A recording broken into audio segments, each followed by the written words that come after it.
नमस्कार. मी स्वाती देवळे. संस्कृत ग्रामर या चॅनलवर माझ्या तुमचं सगळ्यांचं स्वागत आहे. एक नवीन प्लेलिस्ट घेऊन आलेली आहे. UGC नेट परीक्षा देणाऱ्या माझ्या सर्व विद्यार्थ्यांसाठी ही अतिशय महत्त्वाची अशी प्लेलिस्ट आहे. आणि UGC नेटमध्ये संस्कृत विषय घेऊन ज्यांनी अभ्यास करायचा ठरवलेला आहे, परीक्षा द्यायची ठरवलेली आहे, त्यांच्यासाठी म्हणून वेगवेगळ्या पद्धतीचे, त्या परीक्षा पद्धतीचा मागोवा घेणारे असे हे सगळे व्हिडिओ असणार आहेत. तर ही प्लेलिस्ट तुम्ही जरूर बघा आणि तुम्हाला जर अजून काही माहिती हवी असेल तर नक्की मला सांगा. माझा जो काही अभ्यास आहे आणि अनुभव आहे त्या आधारे मी तुम्हाला मार्गदर्शन करण्याचा नक्कीच प्रयत्न करेन. UGC नेट ही परीक्षा अवघड नक्कीच नाही, कारण त्याचा सिस्टमॅटिक अभ्यास केला तर निश्चितपणे पहिल्या प्रयत्नातच आपल्याला यश मिळू शकतं. परंतु टप्प्याटप्प्याने त्याचा अभ्यास करावा लागतो.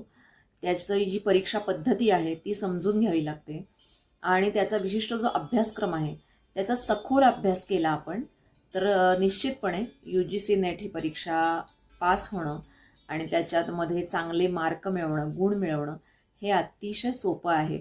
तर आपण त्याचं स्वरूप बघूया. UGC नेट परीक्षा कशी असते, त्याचे पेपर कोणकोणते असतात, त्या पेपरमधला अभ्यासक्रम साधारणपणे कसा असतो, त्यावरती आपण आता चर्चा करूया.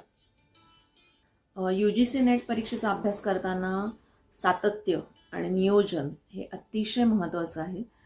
त्याच्यामध्ये 2 कोड असतात. जेव्हा आपण संस्कृत विषय निवडतो UGCच्या साठी परीक्षा देण्यासाठी, तेव्हा UGC नेट संस्कृत विषयासाठी 2 कोड असतात. एक म्हणजे 25 हा एक कोड आहे की जे सर्वसाधारण संस्कृत आहे आणि 73 हा एक कोड आहे ज्याच्यामध्ये पारंपरिक संस्कृत हा विषय येतो. बहुतांश विद्यार्थी 25 हा कोड निवडतात आणि UGCचा अधिकृत नेटवरती त्याचा संपूर्ण अभ्यासक्रम असतो, तो आपल्याला डाउनलोड करून घेता येतो आणि तो PDF स्वरूपात आपल्याकडे येतो आणि त्याप्रमाणे आपण टप्प्याटप्प्याने कसा अभ्यास करायचा ते ठरवू शकतो. मी असं अजिबात तुम्हाला रिफर करणार नाही की तुम्ही फक्त नोट्सचा वापर करून कुठल्या तरी हा अभ्यास करा. मला असं वाटतं की जी ओरिजिनल ग्रंथसंपदा आहे आपल्याकडे, तर त्या ग्रंथसंपदेचा सखोल अभ्यास करून आपण ही प्लेलिस्ट तयार करणार आहोत.